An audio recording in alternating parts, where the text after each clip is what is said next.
Hello, everybody. Thank you for joining. Let's see who's here. As above, so below. Zanka, Richard, James, and Justiana. Hello, thanks for joining. Right. So, I guess we better get the music started. Hey, I'm just gonna start with what's it called? I don't know, some playlist thingy. Um, just, it's not picking up yet. Hang on. There we go. That should pick it up now. Ta-da! Right, how's everybody doing?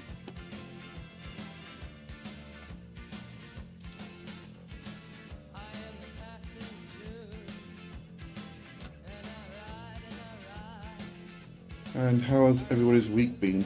I always start with what I'm reading, so reading all the usual stuff. But I have finished Ancient Wisdom by Jeffrey Ash. I did do the review, so that's up. It will be launched at the end of the month, last Monday. Really good book. I really enjoyed it. The review's quite lengthy actually, but I thought it was a good review. So to replace that, I'm reading. What was it again? Hold on. I'll tell you in a minute, because I know what it is. I do, honestly. It is Awakening the Witchblood by Nathan. Oh my word, it's got the name. Let's just go there while I find out what I'm talking about. Justiana doing good stuff. Brock Landers, hello. Thanks for joining. James, I just about thawed from my walk. Is it cold over there? I'm sure it is. It's summer here, but luckily we've had quite a bit of rain and clouds over the past couple of weeks actually, and it's kind of kept things a bit cooler. Luke, hello Luke. Thanks for joining. Richard, been a week. Hope the rest of the year goes better. Don't want another 2024. Yeah, I'm not sure. From what I'm hearing, it's going to be a bit of a rough year, but we've just got to weather through it and find all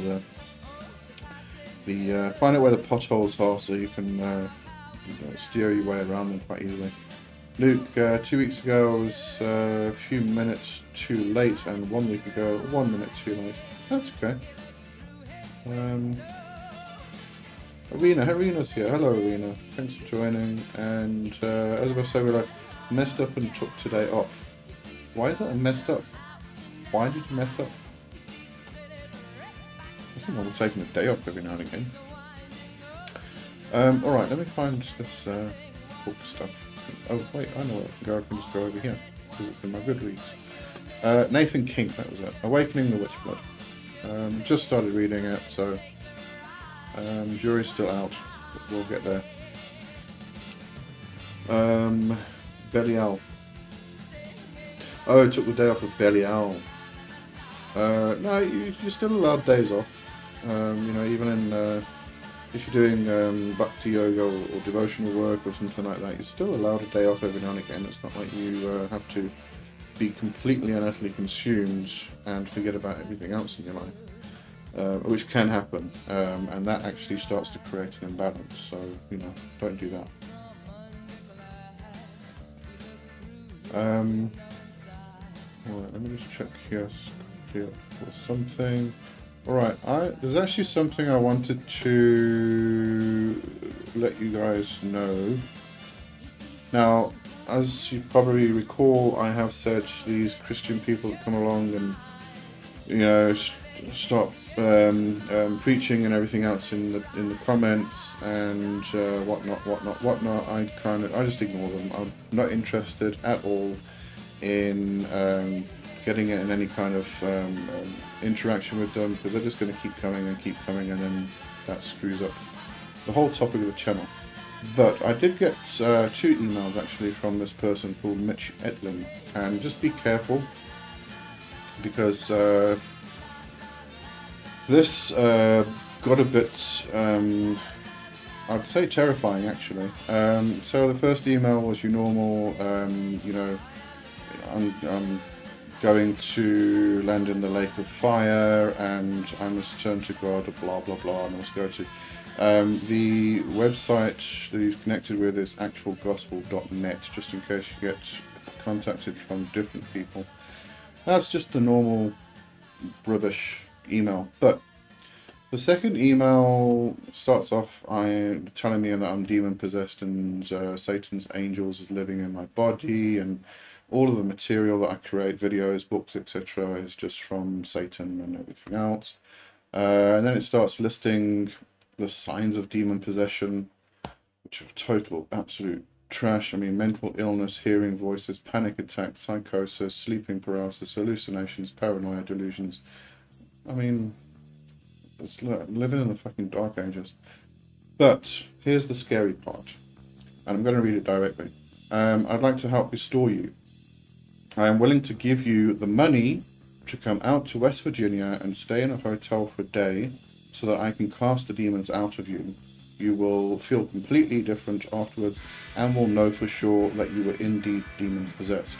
All you have to do is be willing to come over here, and when you get here I will hand you enough cash money to cover all of your travel expenses as well as the cost of the hotel room. If you decide to come, it will only take about 5 seconds to cast out your demons. Now, I think, you know, I'm mentioning this because just in case somebody actually does go for the scams that are out there, because some people still do, because they still continue. This is more than a scam if you ask me. This is kind of like get there and you're going to have a bag put over your head and carted off somewhere, and you never see the light of day again, and your family never sees you. Just be careful. This stuff's going around. I just wanted to bring that to everybody's attention. This isn't just your normal, like, you know, turn to God. This is some serious bloody shit. So yeah, anyway, moving on from that. Let's see. Just Jonas said, ever since setting up my elemental altar, I've been a lot more balanced. So that's excellent. I'm glad to hear that. I'm glad you did that. Yeah, I think I find every now and again I just kind of feel unbalanced, and I realise that I've been just focusing too much on work, creation, sitting in front of my computer the whole time. And now that I've got this chair, it just makes it so much easier because it's comfy. But yeah, and then I do start to feel a bit unbalanced. So it's, you know, my resolution for that is to go outside and take a walk, especially if it's, you know, in a park or something like that, where I can actually have my feet on the ground and on the grass. That really helps me. But it is that, you know, if you do feel you're feeling a bit unbalanced, just balancing the elements around you, which then cause the elements inside you to kind of balance themselves as well, is a great solution to that. Asabel Sobolo said, no, in my pact I stated I wouldn't take days off work. Oh, and I did today. I was so tired, I don't know. I'm going to make amends tonight during meditation. Yeah, I just talked to Belial then and just say, you know, you were tired. I mean, you are human. Just don't forget that part. And they mustn't forget that part either.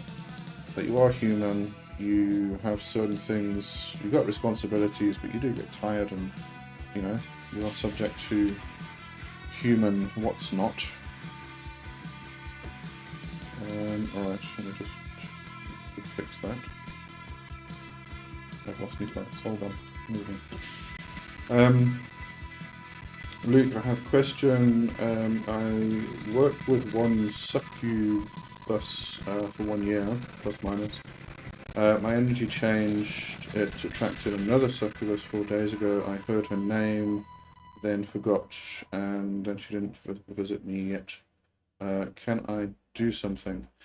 Okay, you're going to have to give me your definition of a succubus, because my definition of a succubus is an energetic parasite, an astral parasite, who is only purpose is to suck your energy and feed off your energy, and they can be used, but to use them is a very advanced method, But I know there are a lot of people out there who are following the idea that the incubi and succubi are the demon lovers, and they are safe to work with. Not my interpretation at all.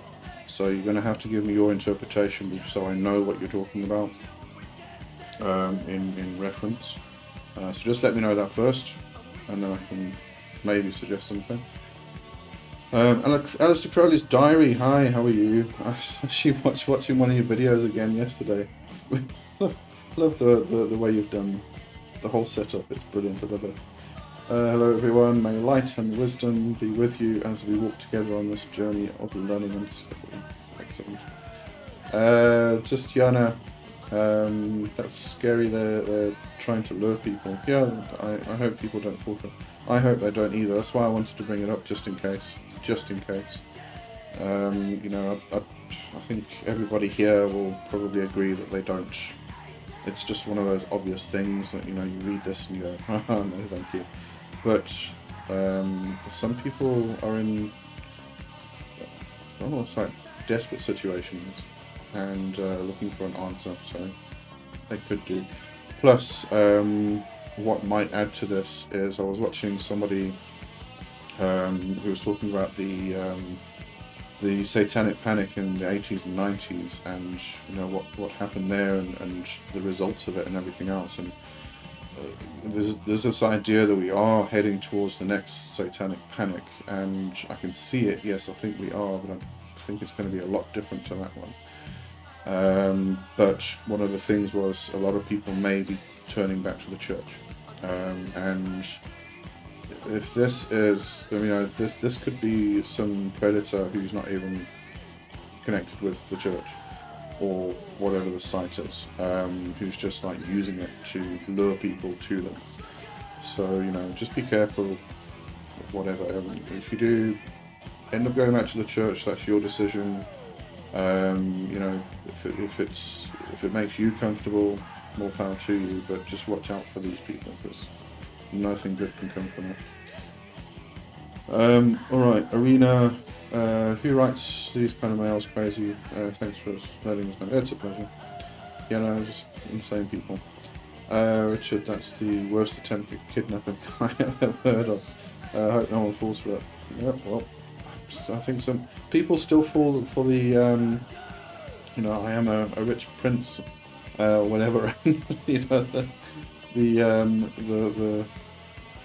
the lawyer of an estate who's like needs to move like 1 point something trillion dollars, and you know they're going to ask you for your bank. So people still fall for that. So you know that's why they still do it. Luke's, for me they are demons, female. We are really close. She materialized many times. All right, so I'm going to assume that by this you just mean that they're just feminine, demonic spirits. And they are not out to bleed you of your energy. So let me go back to your question. I heard her name and forgot, and then she didn't visit me yet. Can I do something? Yeah, just go into a meditative state, a trance state, can be a light trance state, and just reach out to the spirit itself and ask it to come back and you know, introduce itself to you, so you can start building a relationship, or you can grab a pendulum and, you know, create a board with an alphabet and start spelling the name out with the pendulum. But you know, if you can hear names and stuff, then go into meditation and do it that way. Probably going to be your easiest. DK is here. Hello DK, thanks for joining. As above so below, praise 8 pounds 10 ounce baby jeeps.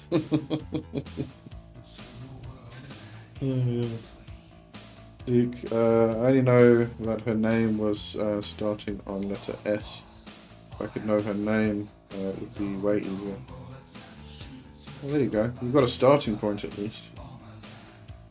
But please do your discernment, Definitely practice discernment, test the spirits, make sure they are higher vibrational spirits and they're not astral parasites or astral larvae that are out to mislead you.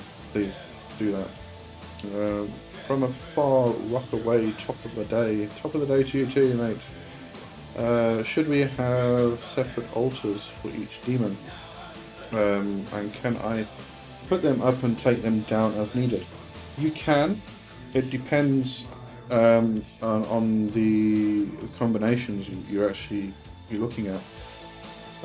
So this isn't just with daemons. This is with gods and goddesses, any kind of spirits. If you're working with a group, you'll probably find that they get along because your attention has been brought to this specific group of spirits. But just test it.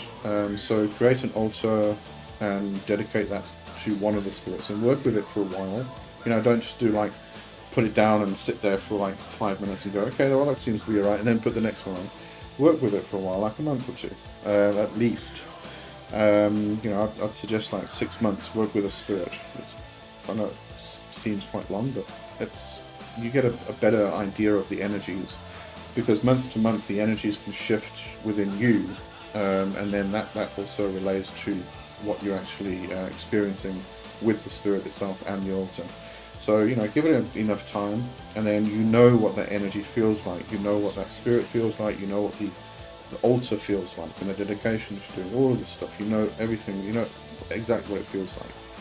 And then what you do is you bring another one, you include that, and you don't need to do separate offerings. You can do if you want to, if that feels better for you, but you can do an offering for the spirits on that particular altar, and they all come to the same area, and they feed from the energy.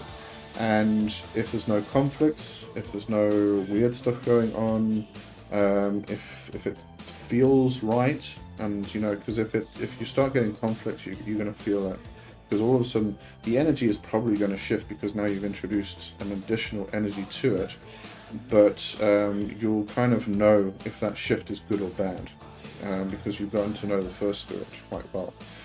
And then do that for a period of time and see how that works. And then if you've got another one, introduce another one, bring that third one in. At some point you might find that there is a negative shift, in which case take that spirit off that altar again and give it its own separate altar. That's usually the best way to do it. But if you want to set up separate altars for each one, you can do. There's nothing wrong with that. And work with them individually. Especially if you're working on specific things which are, you're working on like one for finance, one for love, one for family, whatever it is, all these different aspects in your life, you might want to separate those. Depends how you want to do that and how you want to work, but you can combine spirits onto one altar, I found anyway. Right, just Fiona, every time I try to astral project from a lucid dream, I just end up in another dream. That's common. That's very, very common. What I would suggest is working more on your lucid dreams. Instead of trying to astral project, which then brings you into another dream because you've shifted states, really, is just stay in that dream and become more lucid. Learn how to fly in your dream. See if you can do little experimentations, like see if you can read. And if you find that you wake up lucidly and you're in your house, then if that's a common theme, then try to do something like ask somebody to put a piece of paper with a number on top of the cupboard or something that you can't see if you're just standing normally, and then you can move around in space and you can see if you can find the numbers. All these things you can play around with in the dream itself. But I think probably a lot of people will have that difficulty of moving from a lucid dream to an astral projection, because you're in a particular state. difficult to describe, really. But you're in a dream state already, in a particular dream state, and you probably find that you're just going to shift to another, a lucid dream again. But it's going to shift from lucid dream to lucid dream instead of astral projection, because you're already out of your body, if I can put it that way, if that makes any sense. There's a lot of speculation around this. Are you out of your body? Are you not? But let's just say you're in a lucid dream. You have control of your dream, and therefore you are out of your body already. If you want to astral project, you kind of have to bring your attention back to your body and bring your spirit out, or your soul out, your double body, your etheric body, all such terminologies. Everybody uses different terms, but just play around with it, just keep experimenting and see what happens. But a good thing you're having lucid dreams, because I know for me, lucid dreams is hard as well. It's just that area that I battle with. Some people find it easy, like you do, obviously, and others find it difficult and have to work a bit harder. So good. I'm glad that you're having lucid dreams. Luke, should I went to deep meditation state and focus my energy to contact with her? You don't have to go into a deep trance state. You can stay in a light trance state. It's just you have to bring your frame of mind into a one-pointed focus, because if you have all this noise, not just outside but inside your head, all this noise going on, you're not going to be able to hear. So it's kind of quieting everything down. Just sitting for a while in meditation, just quiet everything down into a light trance state so that you can actually hear what's going on. If you go too deep, you'll probably find that you'll start going into hypnagogic states where you might hear the name, but because it's so close to that borderland between awake and sleep, you might slip a bit too far into sleep, in which case it starts becoming the same experience as having dreams, where you come out of your sleep and you can't remember your dreams. That happens with me a lot with hypnagogics. Hypnagogic state. I slip a bit too far into a sleep state, and I have vivid visions, full color visions. But if I wait too long, they all start to mix up, and I can't remember. So what I actually do, you might want to try this also, is just use my phone, just use the voice recorder, and just keep it going during the whole session. And then when you hear something or see something, speak it, and then you've got it recorded. And if, as you're coming out of that state, all of the images, visions, sounds, and everything else start to mingle together and you can't make sense of them, you've got it recorded. So that's usually what I do during those scrying sessions. That's what I do with it anyway. As with stabilize, something awesome. Yeah, they're all awesome. Which one was it though? Let me just check. Oh, that's right in front of me. I think you were talking about Lucretia, my reflection. Sisters of Mercy, yeah. James, I'm intending on getting more familiar with ceremonial magic. Can you recommend resources that aren't predominantly Christian Kabbalah? That's a difficult one, actually. Probably Thelema is probably your best bet, because he did break away from, there's a lot of Golden Dawn influence in there, obviously, but he did break away from it somewhat and brought more Egyptian and Greek, specifically Greek influence into it. But you're still going to have that Christian Kabbalistic influence because that's immersed in Hermeticism and Hermetic Kabbalah. So it is a bit difficult. I don't think you're going to be able to get away from that at all. If we're talking about, ceremonial magic as being the aspects of things like Golden Dawn, the Unfortunate in the Society of Inner Light, with Gareth Knight, and Thelema, Otio, all of those things, which are heavily influenced by Hermeticism and Hermetic Kabbalah. unless you want to start talking about. I mean, we can say that things like Wicca and modern demonology are ceremonial magic, because they're based in ceremonial magic and Hermeticism. But obviously they don't follow the Christian Kabbalah as much. They still do a little bit. There's still some influences in there. You know, quite kind of difficult. I think you're going to have to wade through just wade through it. Just get the information, and then once you've got the information, you understand the information, you've experienced everything, and you know you put it into practice. You can start to sift through the things that you want to kind of keep, and you've got an understanding of it. Therefore, you can start molding it to your own purposes. The only way you can really do it. Owl of Night has joined us. Hello, Owl of Night. Thank you for joining. And Alexis Water 23. Hello. Anybody else joined us? Looks like everybody else. Yes, there we go. All right, Alexis. Yes, please don't rush, guys. When it comes to spirituality and working with entities, slow and steady. Absolutely. Yeah. I mean, there's plenty of time. I know we all want everything to happen now. I always call it fast food society, the instant coffee society. You know, just add water and stir, and you've got a. But I know I'm the same. I really am. I mean, I load so much onto myself because I want to get it. Or I want to experience it right now. It's better to actually take it slowly because you integrate it better. So yeah, definitely. From a far rock away. Which rock is this, by the way? I'm very curious. It makes sense, just like certain crystals don't correspond and give you headaches. Oh yeah, absolutely. I mean, you're working, everything, I believe, everything is energy and vibration and frequency. And we work with these particular frequencies to bring ourselves into resonance or bring something into resonance with that particular energy, whether it's a talisman or a servitor or whatever it is.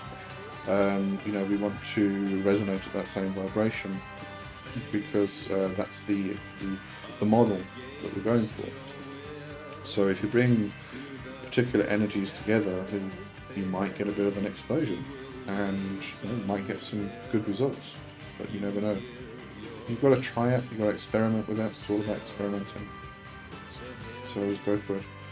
Aleister Crowley's diary. Exploring the topic of incubus and succubus requires care and discernment.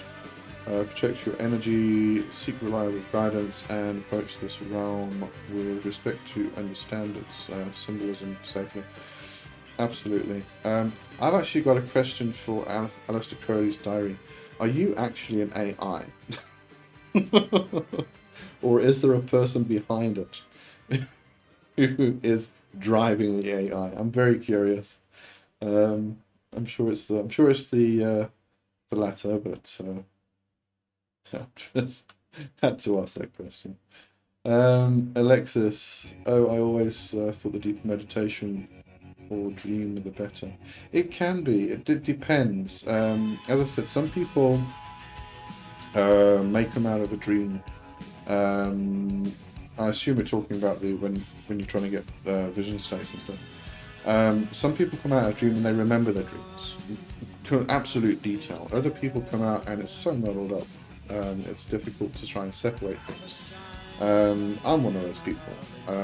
Dreaming, astral projection, that whole dreaming aspect for me has always been very, very difficult. So when I'm doing scrying work and I'm going into a hypnagogic stage and I just start to slip a bit too far, as I said, I get very vivid, full color visions, and I hear things, I hear people talking and everything else. But as that continues, they're kind of fleeting, but I can hold on to them sometimes if I don't go too deep. But sometimes they become fleeting. It's a very fine line, I find anyway. So if they are fleeting, they start to get mixed and muddled, and then I have difficulty trying to remember them, trying to separate them and stuff like that. So I found that when I do that type of work, I take a recorder and I speak it as it's coming through.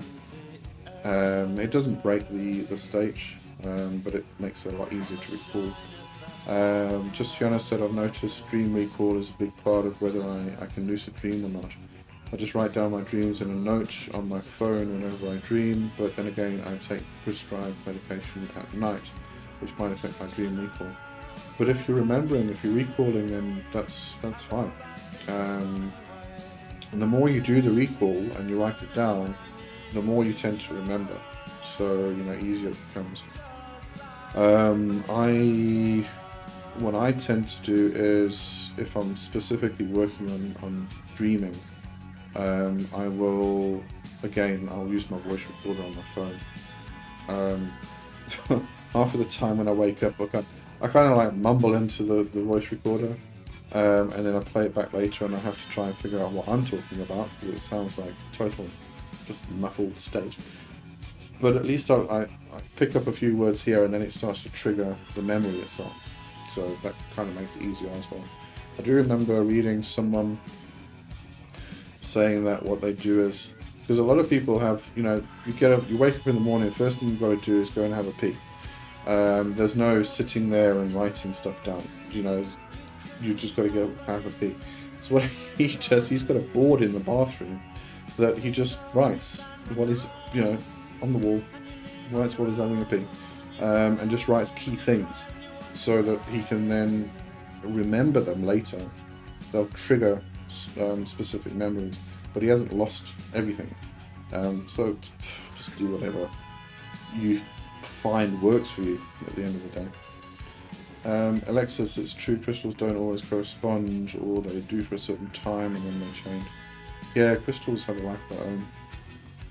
I don't really work with them myself, but they are rather interesting. Arena, I had a lucid dream last night too. Last year I had almost no control and barely levitate, but now I'm able to fly through the house. Excellent. It surely takes time to improve, but it's so fun. It is fun. It's lovely when you start flying. Yeah, it's something I need to work on. But I've had to change my entire schedule. The past year, my entire body's changed. Everything's changed. I don't know what it is. I'm sleeping more. I find it very difficult to wake up like before, because what I used to do was set my alarm for like 4 o'clock and get up for half an hour and go back to bed and then practice dreaming. But I can't do that anymore. My whole body's changed. I'm getting I used to sleep 6-7 hours a night and I used to be fine. I can't function without at least 8 hours now. But I did stop smoking. Apparently that changes your entire system. So I'm having to do a shift change and try and get things that work for me now, because things that did work don't work anymore. Just Gianna and Alexis, I've had a crystal that actually didn't resonate well with me. Instead of being healing, it kind of gave me the opposite effects and some bad luck. That's just my experience. Oh yeah, that can definitely happen. Oops, skipped. James, thanks for the advice. Do you think it would be worth reworking Golden Dawn ritual exercises with Olympian spirits, example, instead of planetary angels? If you're going to do that, then you might as well actually start having a look at the thelemic rituals, like the Star Ruby in place of the LBRP and the Star Sapphire in place of the hexagram rituals. They have the similar aspects. They're doing the same thing at the end of the day, either working with the elements or working with the planetary intelligence or planetary energies with the hexagram rituals. But there's a shift largely towards that. There is a large Greek influence in it. So you might just want to look at those rituals and see what you can pick out of there, really. If you are familiar enough with the Golden Dawn rituals and you've been doing them long enough, then then you may want to start experimenting with all different spirits, the Olympian spirits and things like that.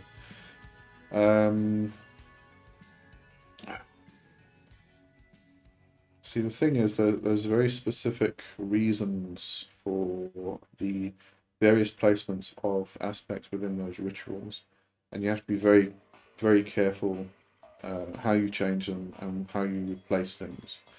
It's not just a whim of, well, I think this spirit and this spirit are kind of the same, so let's just replace it. There's very specific reasons why you're calling those spirits, and those names of power and all of that stuff.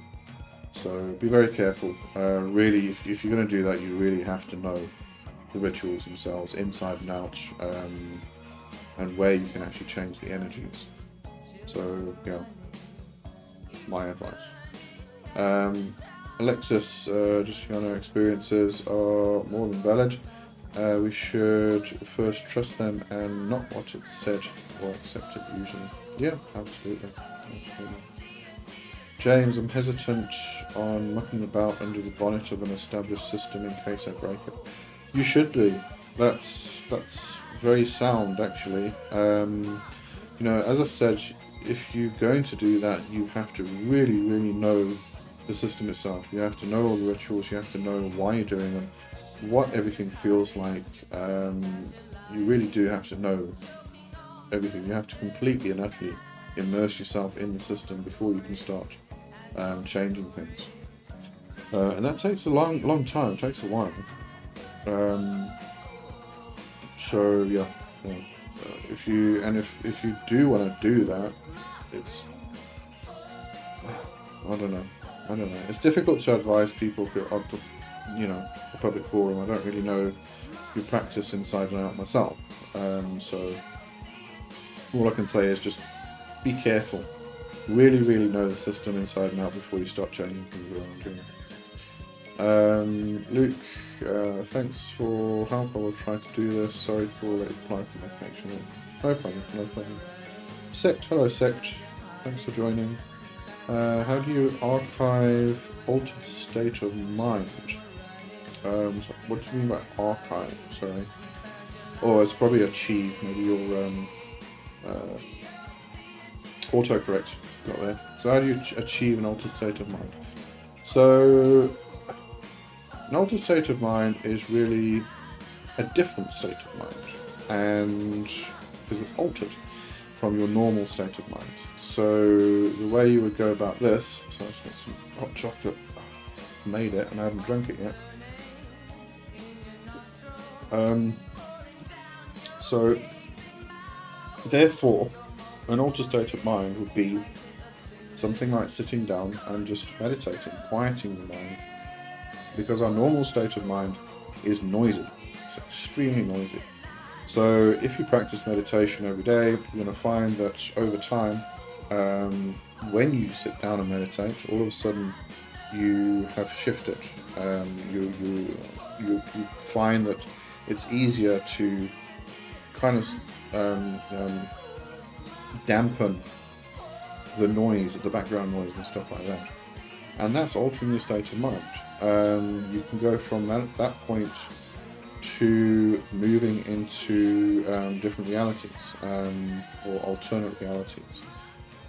And this would be kind of moving through experiencing the underworld or the other worlds, going to the ancestral realm, meeting with spirit guides, meeting with your various gods and goddesses and all these things.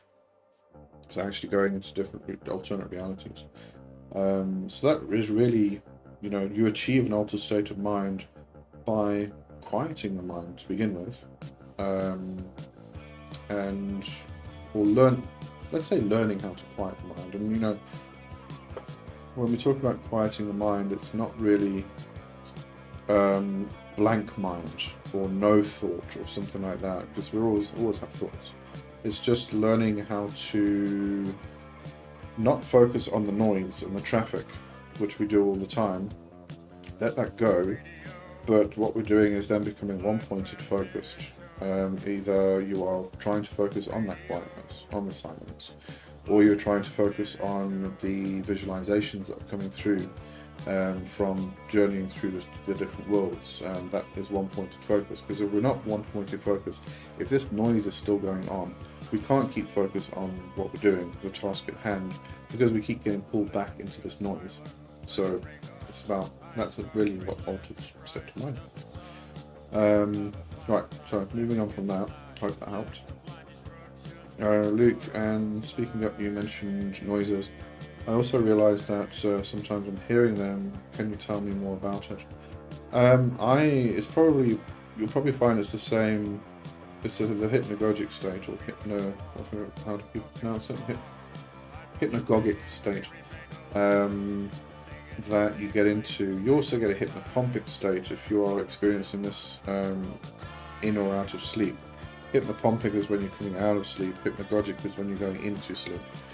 But it's a borderland state. So you have alertness and then you have sleep. And there's a period, there's a phase, a state between the two. And it's a liminal state, it's a between state. So it's very good for magic and stuff like that. But you may pick up, I pick up voices that people say things and I hear it. It's just random, really, really, really random stuff, usually. I kind of see it as kind of tuning a radio. It may be spirits, it may be people around me, I don't know. It's just really is random rubbish that comes through. It's got no message at all. It's just this like quick sentence or quick phrase or something like that. But it just feel like tuning a radio, and you kind of the sliding along, and all of a sudden you just pick up this quick phrase that somebody said, and that's it. But it's nonsense. It's complete nonsense. It's got nothing to do with you or anything like that. But every now and again you do get some quick communication that comes through at the same time. So it's when you got to try and pay attention to that stuff. Alexis, that's a great idea about recording anything. I've heard also people who channel, they kind of are not present fully and they forget the words they were channeling, so they record themselves to listen. Oh yes, yeah. If somebody's actually doing channeling in the sense of full possession work, what a lot of people would call invocation, usually what happens is you are talking to a group of people and the spirit comes through, the god or the goddess takes over the body, takes over the vocal cords, but this is a complete possession, and then talks to and answers questions with the group of people. But what happens is the person doing the channeling then kind of shifts into another place, and you kind of sit and have a conversation with the god or the goddess, just the two of them, while this other conversation is going on in the room. So I've got no idea what's going on there. Sometimes the person will allow the vocal cords to be used and they can still hear what's going on. I do think that's probably very difficult. It's a bit like automatic writing and allowing the spirit to actually take control of your hand, just your hand. To give up partial control, I think is probably more difficult than giving up full control, because you're going to keep. It's almost like that we were talking about just now when you are doing meditation or visualization work or walking through the underworld or something like that, and all of a sudden the noise in your head starts again. It keeps pulling you back to the consciousness, and you're not really fully immersed. I would think that's very, very difficult. But absolutely. And usually if somebody's doing that type of channeling work, if it's not with a group, yes, they will record it because they need to know what messages came through. So James, I can see that I've been going through Tyson's Magician's Workbook with a view to tinkering, but like you said, there's a foundation of theology correspondence that is the impetus of the rituals. yeah, and when it comes to Golden Dawn stuff, it's immersed in it. You know, you kind of think you understand a particular symbolism, and then you read the next thing, and it's completely shifted and changed, because if you've got overlapping symbolisms, they kind of change the meanings for each other, and etc., etc., etc. Yeah, it's about understanding the ins and outs of Hermetic Kabbalism and all of the influences that came into Golden Dawn work. And there's a lot to it, so yeah, no, you really, really do need to understand it, and there's a lot to understanding that.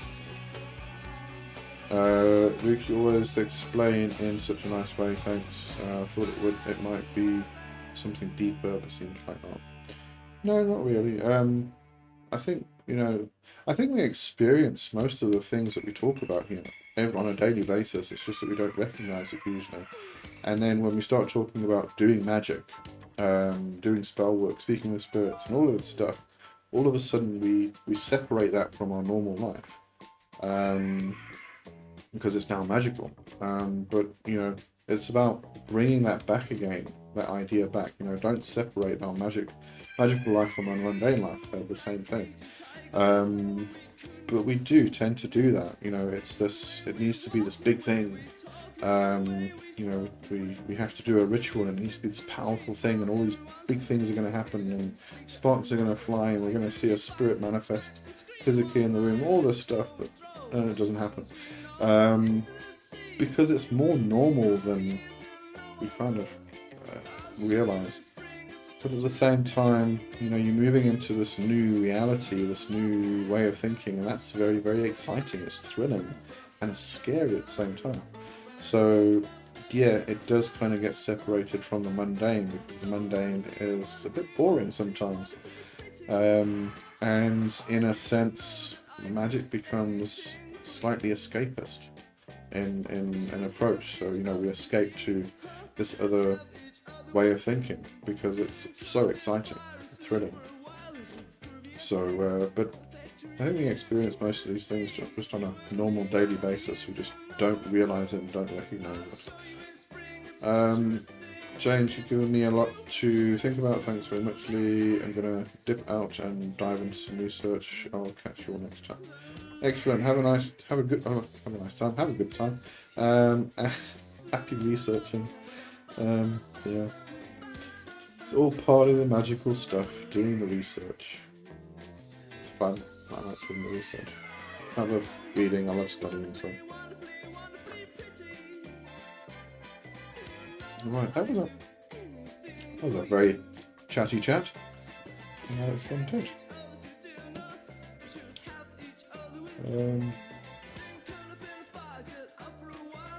Most people are still here as well. Right, so what does everybody want to talk about now? I was doing well, my books I'm reading are still the same, except for that one change.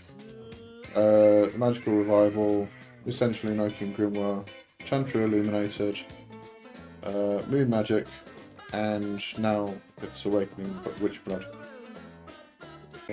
Hold on. Okay, I think I'm reconnected. Here we go. Okay.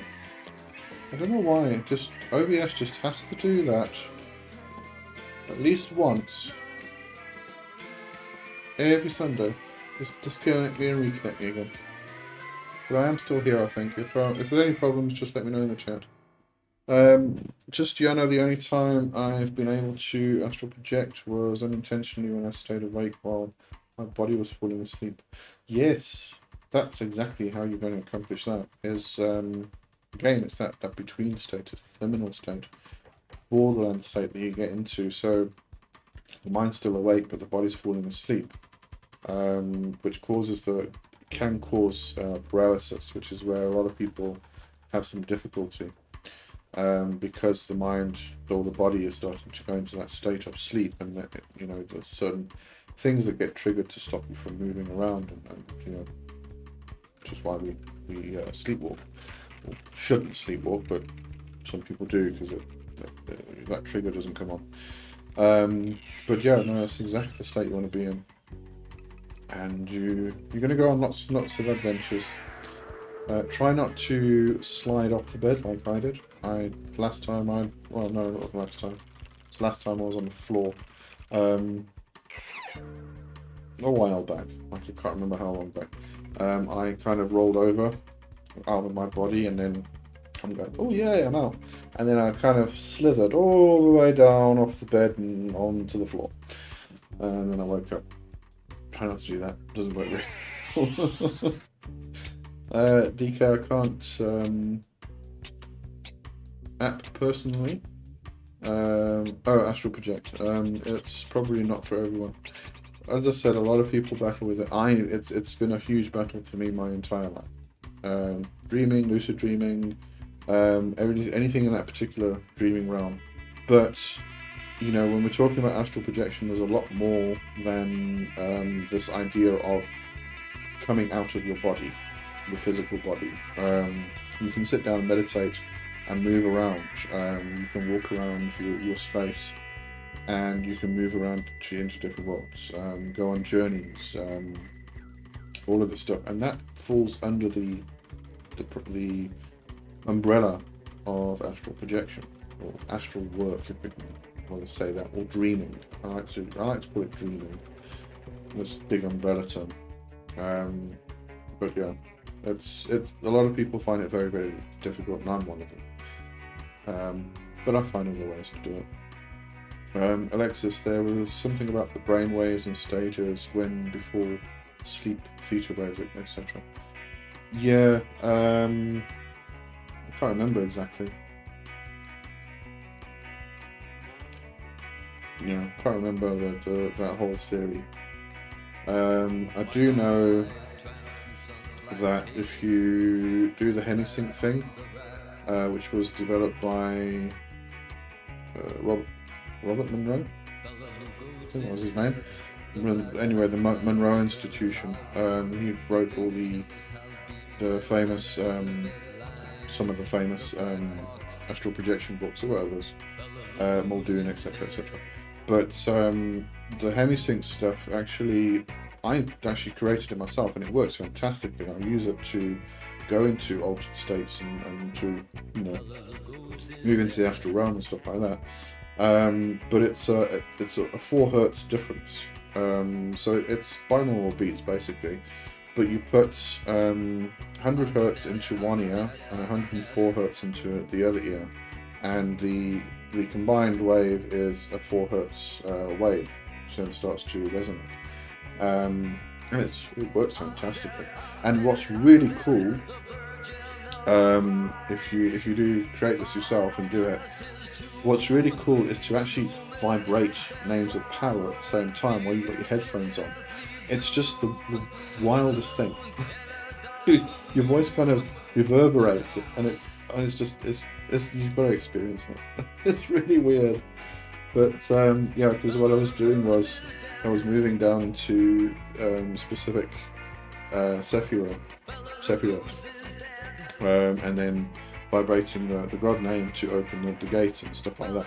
So I was using the sound, the 4 hertz thing, to like take me down into myself, and then I was standing before the door, and you have to obviously verbally vibrate the name of power, and I was like, oh, that sounds really, really weird in my head. But yeah, that's something you've got to experience. It's cool. It's so true, is so fascinating. Yeah, absolutely. How is sacred geometry used in magic?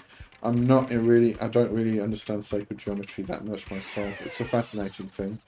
I'm not much of a mathematician, so I don't really use it a lot myself.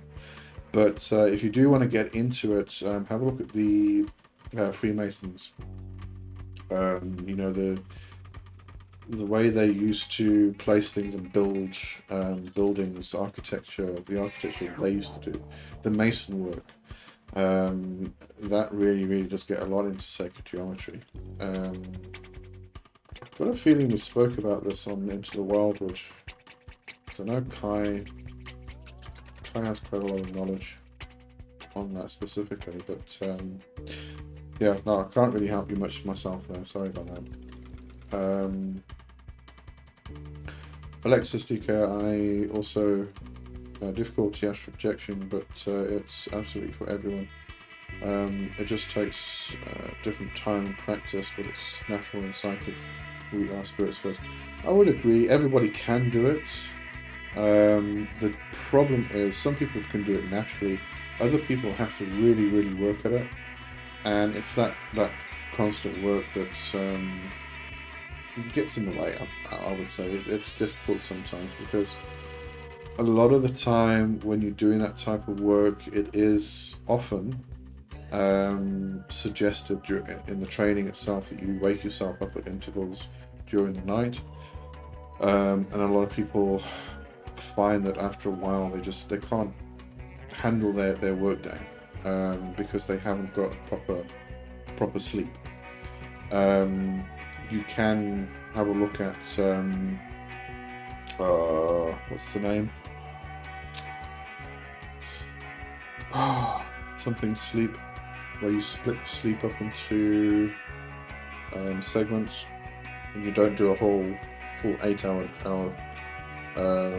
slot or sleep segment. What's it called? Bloody hell! I used to do this myself often. I can't remember. It might come to me just now, and I'll let you know. But you can split your sleep up into different. You get your core sleep. So, for instance, I go to bed at 10 o'clock. I may sleep till 4 o'clock. That gives me a 6-hour core sleep. And then 4 o'clock I can wake myself up, get up for half an hour. The whole sleep phase or sleep pattern is split up into a 90-minute cycle. So 6 hours fits into a number of 90-minute cycles. And then you go back to bed at 4:30, and you then wake up at 6 in the morning. And that gives you another 90-minute cycle. And because you've had a 90-minute cycle, you're not waking up and breaking that cycle, and therefore you kind of wake up refreshed if you can get it right. Sometimes that moves on to between 90 and 120 minutes, so you have to experiment a bit. But that's one that you can do. You can split, if you can sleep during the day, then split it up into 3. For instance, you can do a 3-hour core sleep, you can do an hour and a half in the morning, and then an hour and a half in the afternoon. And polyphasic sleep, that's what it's called, polyphasic sleep, I remembered. Go and have a look at that. Experiment with it if you can. It obviously, some people can't fit it into their lifestyle, and that's where the difficulty comes in. Can you fit it into your lifestyle? Because the usual instruction for this is, as I said, waking yourself up at various intervals. So every 2 hours you kind of set your alarm and you get out of bed and you walk around for a bit, so you're not like going back to bed completely utterly in a dead sleep already. You've kind of woken yourself up slightly, but you're going back to bed. And it's this idea of getting your core sleep first. So you've rejuvenated your body and your mind, and then you wake yourself up enough to kind of keep your mind alert when you go back to bed, but not enough or not so much that your body is now completely and utterly awake. So when you go back to bed, you find it easy to fall asleep, but your mind's slightly alert. And that's what helps you with the practice of lucid dreaming. If, as I said, you can fit it into your daily practice or your daily routine with work and everything else. And that's where the problem comes in. Alexis asking nice questions. Yeah, they are good questions from Sect, but fortunately I can't help you with that one. Zanka may be using hemisync while chanting mantras or chakras would be interesting. That's exactly what it was. The hemisync thing is that 4 hertz separation into a binaural beat. So I just created pure tone sounds on Audacity, because you can create pure tones on there. So you create 100 hertz and then one for 104 hertz, and you put one on the left channel, the other one on the right channel, and then when they come together in the center, they have this 4 Hz resonance, and it's exactly what Hemi-Sync does. And it's really, it's just wild when you start vibrating names of power or doing mantra yoga and things like that. It's really cool. DK and Alexis, I'll keep trying. It's hard for me because I get very tired during the day and immediately fall to sleep when I get on the bed. If you can, maybe just try doing that half-an-hour wake up at some point, and do it. It's better early in the morning. And quite often, if you wake up at like 6 AM or something normally, then try to wake up at that between the 4.5 hour period, and then go back to sleep, because you'll probably find that you can go back to sleep quite easily, but you've had your core sleep, so it really does help for lucid dreaming and astral projection and stuff like that. And if you can get yourself into lucid dreams, you can then start experimenting with like rolling out of your body when you hit that hypnagogic, that between stage. I've read so much about this topic. I probably could be considered an expert from that perspective. Unfortunately, not from so much from the experiential perspective, because as I said, I totally battle with this, with astral projection and lucid dreaming. But I've read so much on the topic, bloody hell. Anyway, Alexis, right, sleep is important, and life schedule. It is. It's very important. And as I said, depends what you can fit in to your own personal schedule. You know, you could consider waking up at the same time you do every morning, but going to bed half an hour earlier. And then when you do that between whatever time, I'm just going to say 4 to 4:30, you've still got your full night's sleep, hours, whatever hours you usually sleep, but you've kind of split it and broken it just slightly. And you'll find that you might, for about a week, you might battle a bit. You might find yourself tired at night or tired during the day and stuff, but you actually adjust to it. And I do remember this from doing polyphasic sleep. It takes about a week, and then you adjust to the new cycle, the new pattern. So it's worth a try. If you find it doesn't work, just don't do it anymore. That's all. JJ, hello JJ. First time here. Oh, welcome. So if it's your first time here, this is the Covenstead. It's just no particular topic. Just ask whatever you want to ask, or just sit back and drink. You can drink some hot chocolate with me if you want to, and just listen and watch everything else. My hot chocolate's starting to get cold. That's all right. Oops. Just for lucid dreaming, reality checks. Oh yeah, actually taking in your environment and realizing where you are. Pulling your fingers. Did I mention that at some point? Because I actually like doing that. It's pulling my finger to make sure it doesn't like extend. Trying to read the time and consciously checking whether you are in a dream. There is one aspect of reality checking that you might want to just test, and not everybody will have the same effect, is trying to read in your dreams. The normal usual reality check is, every hour while you're awake, just look at your hands and kind of see if just make sure they don't start morphing and changing. All of a sudden your fingers extend, or they get fat, or all of a sudden you've got like 2 fingers instead of 5 or something like that. And just like check them, and then ask yourself, am I dreaming? Or am I in a dream? And the interesting opposite to that is to ask if you're awake, because my interpretation of this is that we're always dreaming, whether we are now in this state or whether we're in what we call the dreaming state. We're always dreaming. So to ask, am I dreaming, the answer is yes anyway. So am I awake is probably a better question. And then you just kind of like, oh, okay, that's it.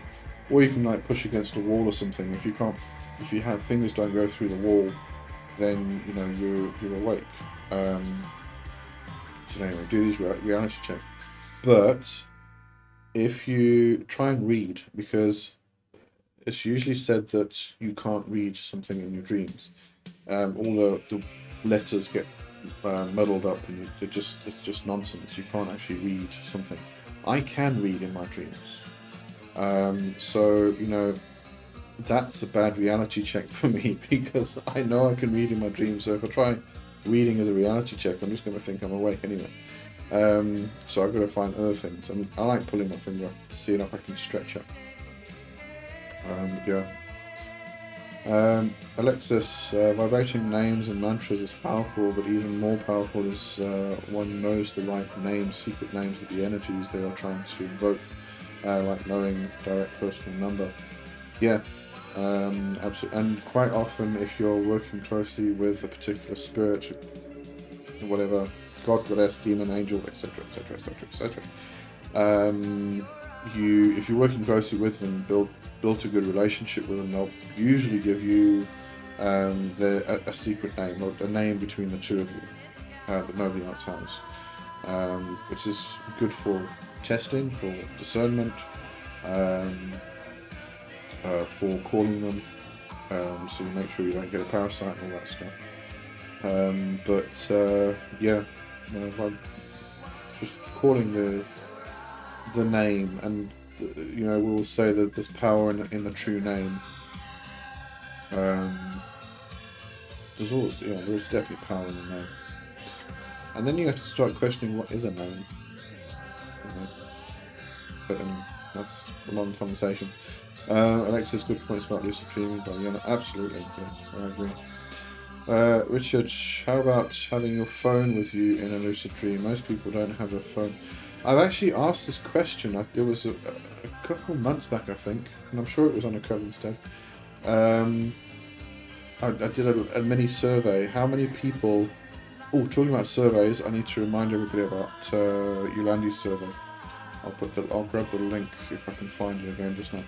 I did a mini survey of who actually dreams of technology, and because I was getting the feedback that we don't see technology in our dreams, but some people did report back that they do actually see technology, have technology in their dreams. So it's not all the time. I just want to grab, if you may remember, Yoli T, who was here earlier, who's here every week. She was doing a bit of it was a personal survey, trying to find out from people. It was a relationship between their zodiac, the sun, rising, and moon signs, and the spirits that they follow, their matron and patron, or witch father and witch mother, to try and find if there's some kind of relationship between those two aspects. It's a completely anonymous survey. Your email doesn't even appear in the results. It's absolutely completely anonymous. She still needs some more input on that. She hasn't really got enough to actually go on. So I'm going to put the link in the chat if anybody just wants to go and do that. Ooh, wait, what was that? No, that's a redirect link. We don't want that.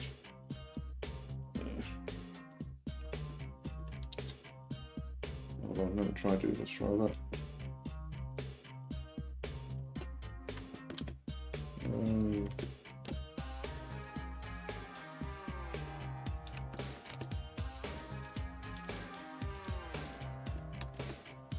There we go.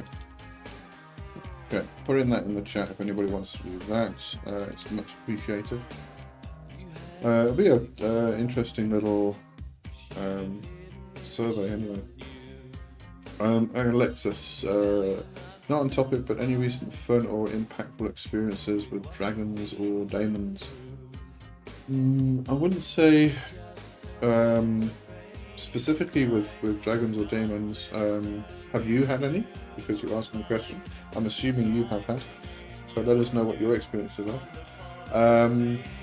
I did recently, well, this past week, there was, if you go on to, or if you sign up for my journal tier on Patreon, you'll find all about this. So it was a bit longer than a year ago. I made a post on Patreon in the journal about the names of the Decans, because I was rereading Mastering Witchcraft by Paul Husson, and his method of working with or conjuring Vasigo was to actually incorporate the names of the deacons or decans. I'm saying deacons, decans that relate to the specific placement of Vasigo within the Chaldean. Was it the Chaldean? Yeah, Chaldean. Placement of the decans on with the. I'm not an astrologer. All of that terminology. Anyway, so what I did, I kind of put that on there, and I just so I knew where I put it. I put it somewhere, and I could go back to it. So what I was going to do was take that chart and relate all of the Goetic spirits to the actual decans on the same chart. So you could then see, and it's got like the Hermetic, the Latin, all of the various astrologers and stuff that kind of named these decans. It's got the Greco-Egyptian and the ancient Egyptian, all of that stuff. But you can find the spirit you want to work with, find out what the decan is, then find out what the planet relationship is, and the tarot card, because Crowley also included the tarot cards with that, and then the actual name, depending on which system you want to work, Hermetic, Latin, Greek, Egyptian, whatever it is. And get the names, and then include that name of the decan into the conjuration itself. So this is going to be a long explanation, I do apologise. So I started with that on yesterday, and then led into, oh my god, this entire system just came flooding into my head, where you actually position yourself in the circle to line up with the specific decan that you want to use, that lines up with the spirit, and then you can also get the planetary influence, so therefore you can use planetary magic, you can call in the energy of the planet, you can work with the intelligence and the spirit of the planet if you want to, you can include planetary incense, so you completely immerse yourself in this invocation. And then you have the triangle of manifestation in the middle with the scrying device in the center. That's in the middle of the circle. You then form a larger triangle on the perimeter of the circle. You form the 1 point, and then there's 2 candles opposite on the other two points. So your back is towards the decan, and then you kind of channel the information that's coming through, which you are then scribing. Yeah, just download. I love these downloads every now and then. That was my impactful experience, and it was quite fun. So I kind of figured all that out. Now I've got to put it into practice. So we're going to see what happens with that. Yeah, sorry, that was a long explanation. Yeah, but if you want the journal tier on Patreon, then find out. I'll keep everybody updated on there anyway. Alexis, a while ago I learned my Dragon's Guide, and I was so happy, but still new in all this relationship.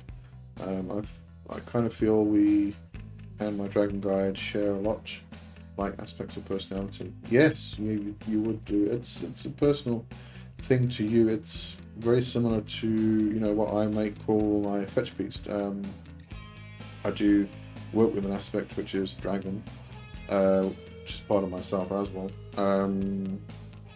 But it's it's kind of like the same thing with the fetch beast. It's very personal to you. It's an intimate connection, and because it's such an intimate connection, it is you, and therefore you are going to find a lot of similarities between you and your dragon guide, your fetch beast, fetch mate, etc., etc. So, Alexis, thank you very much for recommendations. It's a pleasure. I'm not sure what I recommended now. Lost me there. Oh look, it's only 8:15 for me. Alright, what else do you guys want to talk about? Just readjust. I'm starting to get a bit slumpy. Nobody's mentioned the music this week. Everybody's like always, oh, like this music, no, don't like this music. It's actually got quite a good playlist.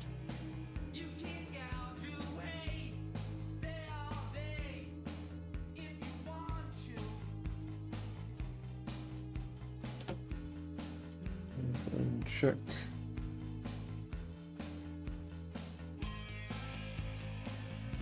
I think a lot of people have gone off to do their Sunday stuff.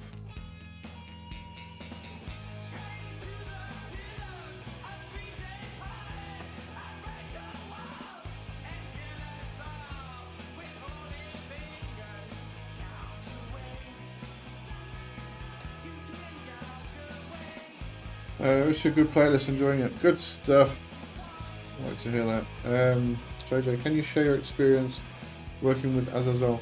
So for me, Azazel is the Forge God. And really that's kind of where it starts and ends for me personally. I don't work with Azazel in the same respect I might work with Boone, for instance. Azazel forms that aspect of my worldview, my own personal mythology, which is the Forge God aspect. So, forging life on the anvil within the underworld, drawing the forge fire into myself in order to enliven something like enliven the skull, to do ancestral work, tapping the bone, and all that stuff.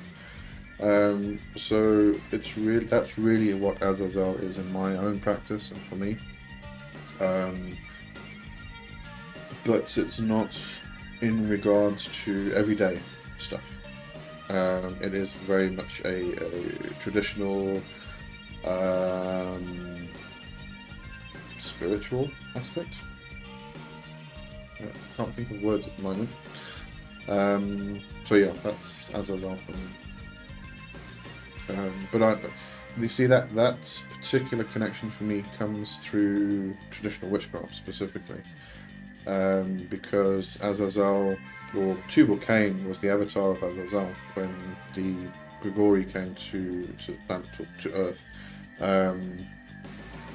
So that's very, very specific connection, and Azazel taught humans metallurgy, blacksmithing, and also cosmetics.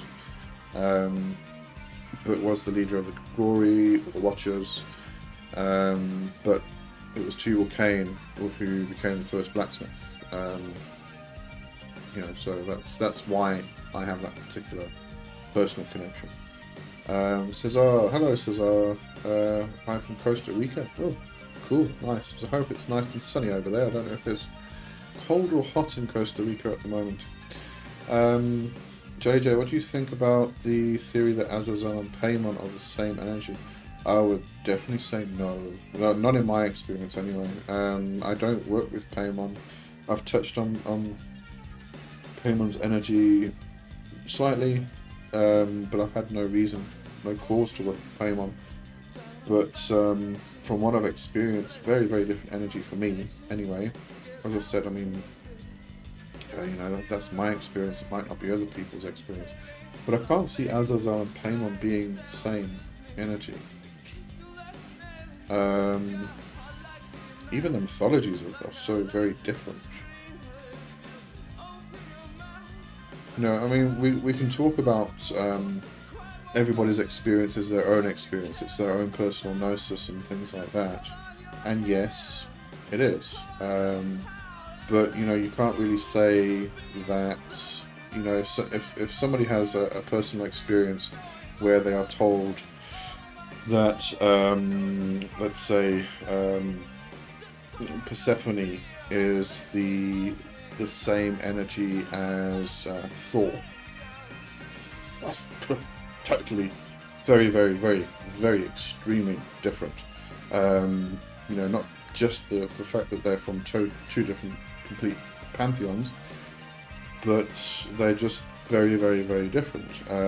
So, if somebody has that kind of personal experience, and this is what they're told, then I think somebody, them at least, needs to question where that's coming from. So yes, we can say that we all have personal experiences and personal gnosis, but we have to kind of sometimes question what's coming through. Let's just see. Alexis said, in my experience, Azazel and Paimon are definitely different entities, but I'd say there's some energy or overlap shared by both of them. I think there can be an overlap of some form in a lot of different spirits, but they're so very diverse. I mean, this is not the same as saying that, if we were to equate Astaroth with Astarte, for instance. Yes, they are very similar. And when I went to go speak with Astarte, her answer to me was that they are and they are not the same entity. It's kind of like having different masks. And they can shift from one to the other, but my instruction from her was that if I want to work with her, Astarte, I have to call Astarte. If I want to speak or work with Astaroth, I have to call Astaroth separately. I can't call Astarte and say, Astaroth, please do this and this, or help me with this and this. I have to call them separately, but there is a similarity, like a mask. That starts to come into play, and this is where soft polytheism starts to introduce itself, but possibly only to a certain degree. I mean, soft polytheism, you're really going with all gods are one goddess, all gods are one god, and all goddesses are one goddess. The Dion Fortune phrase. But I think there are some similarities, some masks here and there, but every now and again somebody comes along with this idea that these two spirits are the same, and they're just so different. They can't even be a mask. They can't even be from the same archetype. That's, I think, and then we need to start questioning where this information is coming from, really. JJ, yeah, I've heard other people say they are linked, but they feel like very different energies to me.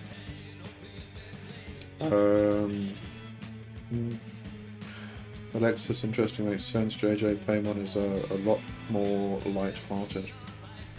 Yeah, well, Paimon just comes across as a bit more light-hearted. Some people will say he's not, but I feel he is. But yeah, Azazel, especially that gory aspect, that the forge fire of the blacksmith, very heavy, very fiery.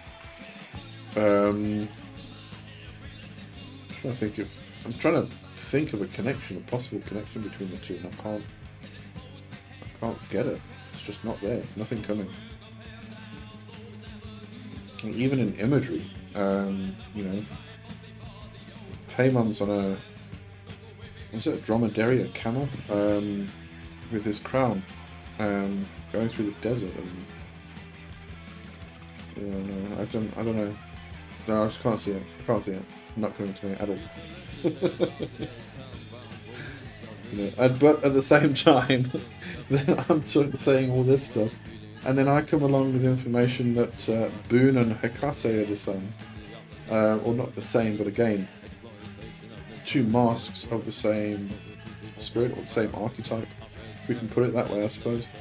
And so many people disagree with me there, but at the same time, when I did post about that in a video, and I couldn't find any evidence that anybody else had actually experienced this either. There was one person, but it was in a YouTube video and it had been taken down. So I didn't have anybody, to confirm. But then a lot of people came along and said yes, they actually had the same message and the same experience. So there must be something in that. So I don't know. Maybe Azazel and Paimon have some kind of connection that some people are picking up, but I'm not. I don't. I'm only one little person. That's all I am. Alexis, fire and sand. I recall something. Yeah. We get glass from that.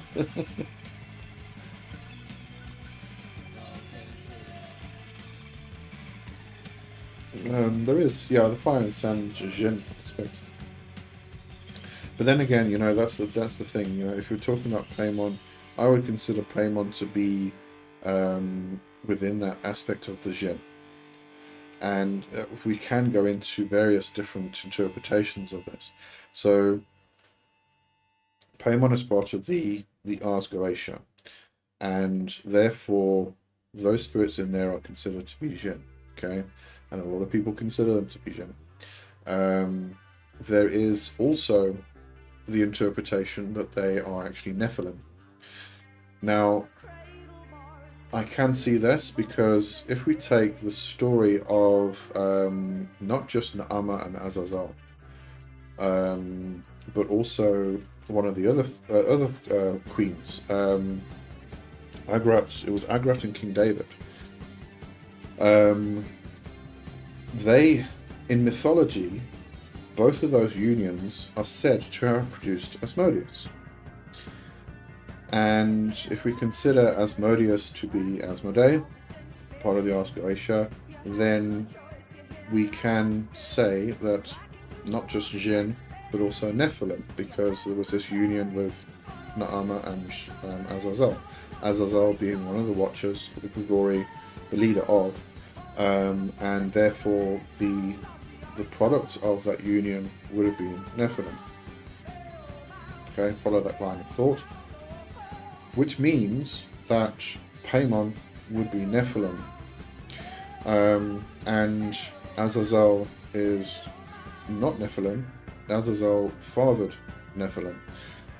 Therefore, in that train of thought, they can't be the same, because it would be like, yes, there might be a connection. It'd be like saying that father and son are the same. They're not, but they have a DNA connection.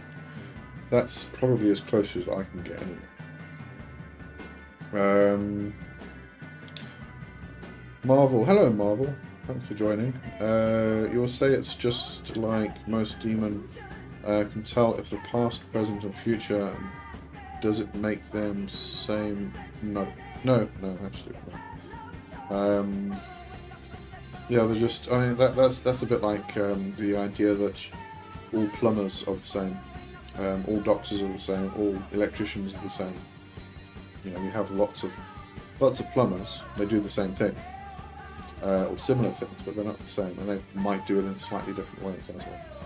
So all the spirits and the daemons that tell the past, present, and future, they all do it. They might do it slightly differently. And some of them might focus on particular areas that others don't, so it's all different.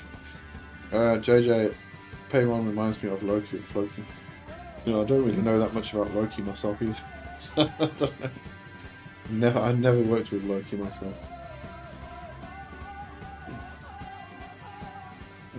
Yeah.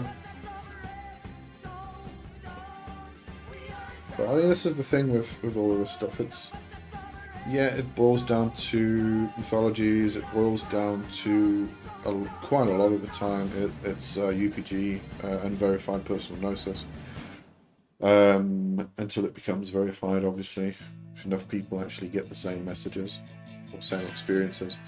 But it kind of boils down to all these things, and then when we start putting them all together, the lines get a bit smudged. But yeah, it's a bit difficult because sometimes you've got to kind of try and sift through what's fantasy and what's not.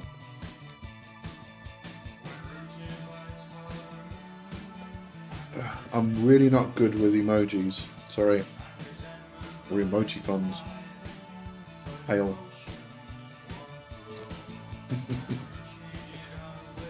Is that hail to Paimon, Loki, Or as a song. I don't know.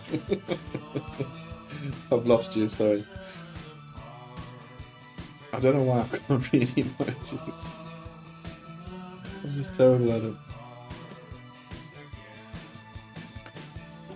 Alright, so I think we'll if anybody's got any other questions, let's chat now. Or forever hold your peace. We'll start winding down. That was what I was thinking of.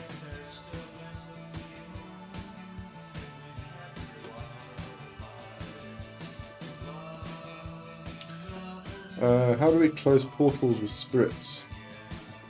So the way I do it is I thank them first of all, obviously thank them, and then ask them to leave. You have to do that. You have to formally ask them to leave because you don't want if it's not something that's long term, you don't want any energy to stick around. Ask them to leave. And then usually that's it. If you have consciously opened a portal that you are bringing something through for its raw energy or something like that, then you usually do the opposite of what you did. So if you've opened the portal, you should know how to close it before you attempt the idea of opening the portal anyway, because it's usually with the instruction manual. Yeah, if you do need to close a rip or something like that, it's just randomly been created, as an example, then what I usually do is I locate the rip. So it looks like, for me, it looks like a rip in or a tear in a seam in a piece of fabric or something like that. And then what I'll do, I'll point at the bottom of it, and I will sort of move up. And as I'm moving up, there's a purple light that ray, like a ray gun coming out my fingers, and it's purple, and it kind of seals up the rip as I'm moving up to the top. But yeah, as I said, if you are needing to close a portal because you've opened one, usually you know how to close it before you open it. But I'm just trying to cover all bases here. But if you've called a spirit and you've worked with a spirit and then that's it, finished, then you just simply, you do the license to depart. You thank the spirit for helping you. You ask it to go back to its lovely realms, or whatever phrases or poetry you're using, and then you wait for it to go. If it doesn't go, you ask again. If you have to, you tell it to go. Okay. If you need to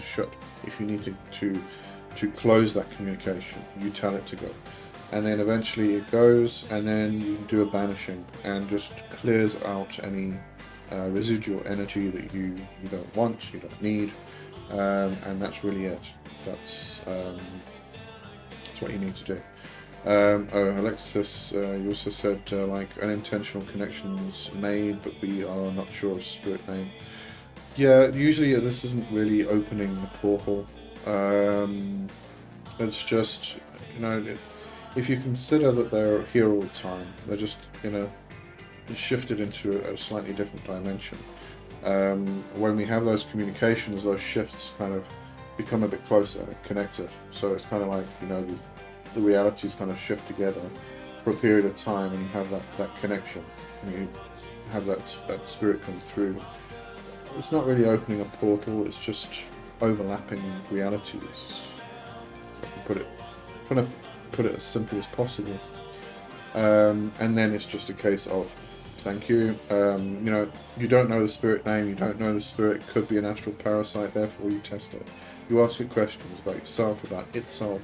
If it gives you a name, then you can maybe start relating to particular mythologies and stuff like that. Start asking who was its parents. Usually if it's an astral parasite, an astral larvae, they're going to get pissed off when you start asking questions, and they're going to tell you, I am a powerful spirit, do not ask me any questions. And then you know it's a parasite, because any higher intelligence, divine intelligence, will not get pissed off. They're going to expect it. So just test them. And then if it does prove to be a parasite, or if you just don't feel comfortable in its space, then just banish. Just draw a, just get rid of it. Just push it away. Do a banishing ritual or something like that. Just get rid of it. If it needs to talk to you, it'll come back another time. If it's some kind of god, goddess, or daemon that needs to give you a message, it will come back again. It's not going to feel rejected or anything like that because you banished it. So yeah. Said, I see, thank you for that. So that's a pleasure. Marvel, I got this encounter where I had this dream and woke up with the name Botus. I think I have a lot to expect. Now, Botus is one of the spirits of the Goetia. Oh, Sappho's here. Hello, Sappho. Let's see. Let's pull that. No, that's the wrong thing to pull up. Don't pull that up. Pull this up. See if I have Botus on this list.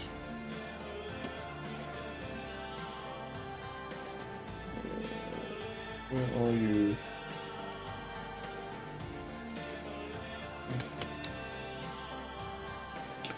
I am going to complete, as you probably have seen, the Demon of the Week is coming to an end at the end of this month. I still need to go through all of or basically create the transcripts from the videos for the Goetia stuff, and then upload that to Liber Daemon, which is a little site I created. I'm actually going to put the link in here in case anybody's interested. There's quite a lot on there already. There's a lot I still need to add. I've got a lot of the latest ones that I did that I need to add as well.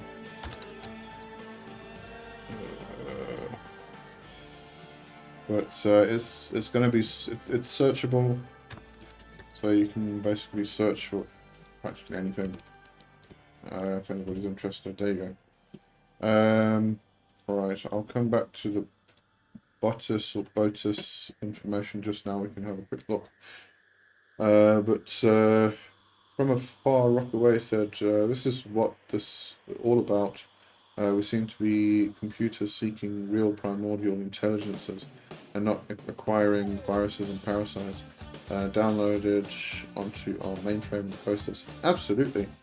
I mean, there is the theory that we are advanced AI and now we are creating our reality.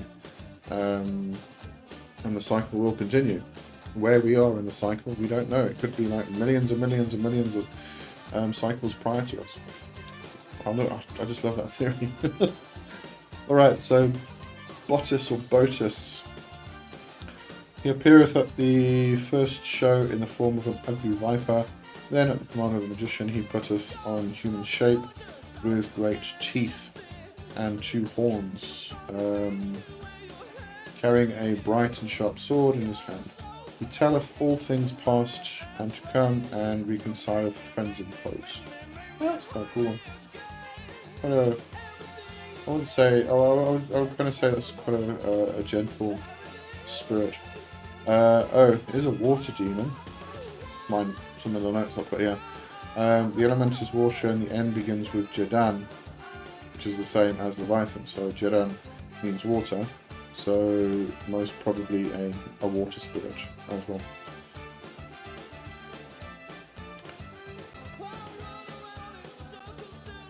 Reconciling friends and foes is quite good. Yeah, not a bad water spirit, I'd say. You can have fun with that. Who was that? That was Marvel. Yeah. From a far rock away, indeed, and yeah. I don't know if you actually, if you caught when I was talking about the book I created with ChatGPT. It is on my Patreon.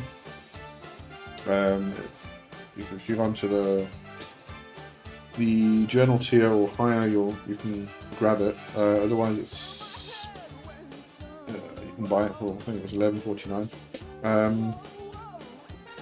But what I did, I wanted ChatGPT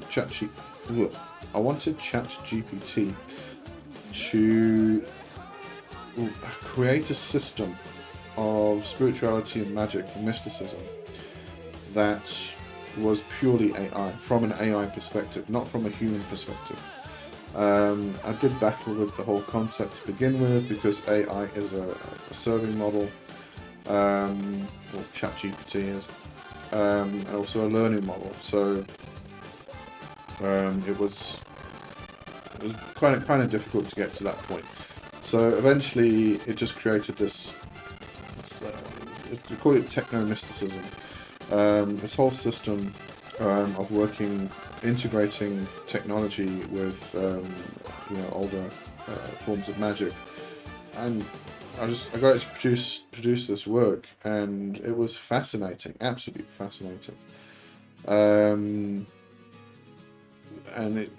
I did go through. I mean, it's not like I kind of like spat this book out from AI and just kind of posted it somewhere.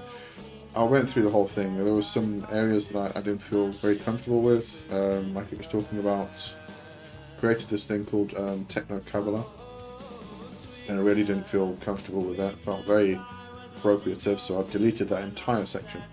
And there were some changes here and there that I just didn't feel quite right. But the perspectives that it came up with, or the ideas it came up with, and it was really interesting. I enjoyed it anyway. It was a good experience. Anyway, all posted on there. If you want to grab it, it was really good. Marvel said yes, it resonates from Novak. Cool. Yeah.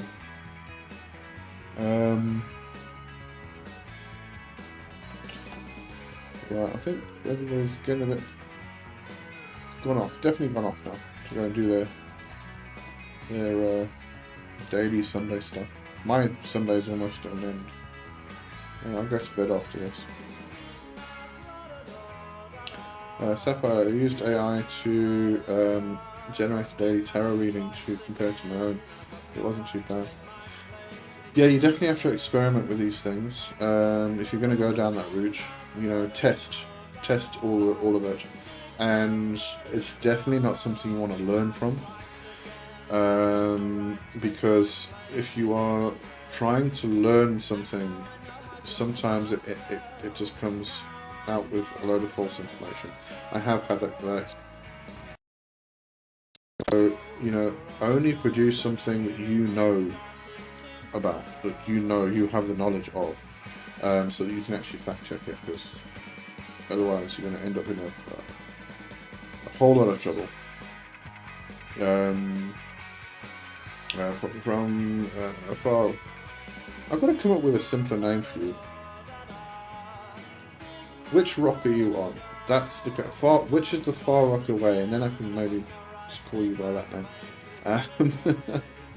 Word, I'll check it out. I refer to this magic as cyber sorcery.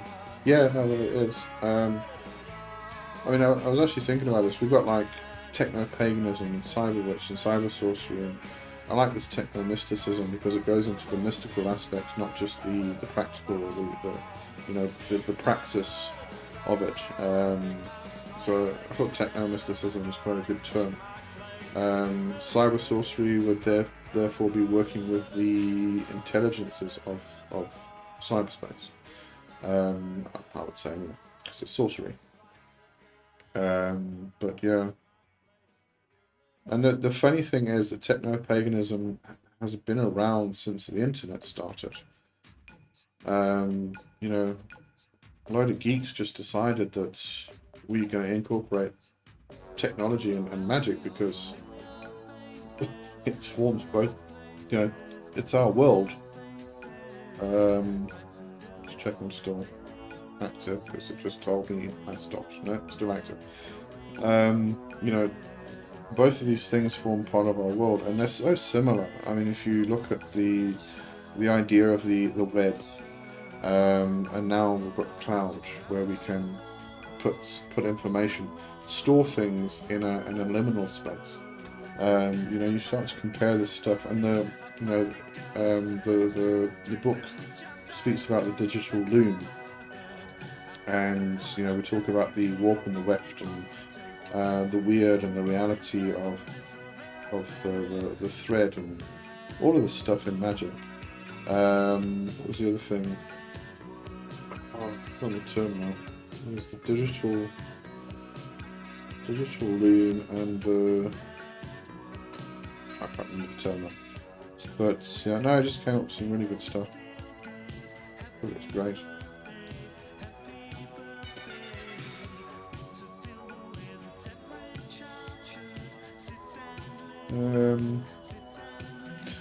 Alright, I think I'm gonna wind down now and sort of call it a day. You said the furthest rock in the abyss and the most ancient of cosmic stone light years away. That doesn't help me. Yeah. Okay, I think we're going to see everybody next week. Arena, great stream and great music. Thank you for this. An absolute pleasure. I enjoy that. Okay, so same thing next week. The topic of the premiere is, hold on, it's a Sunday evening. It's 9:15 for me, so my brain's not working too well. No, that's next month. Go back over there.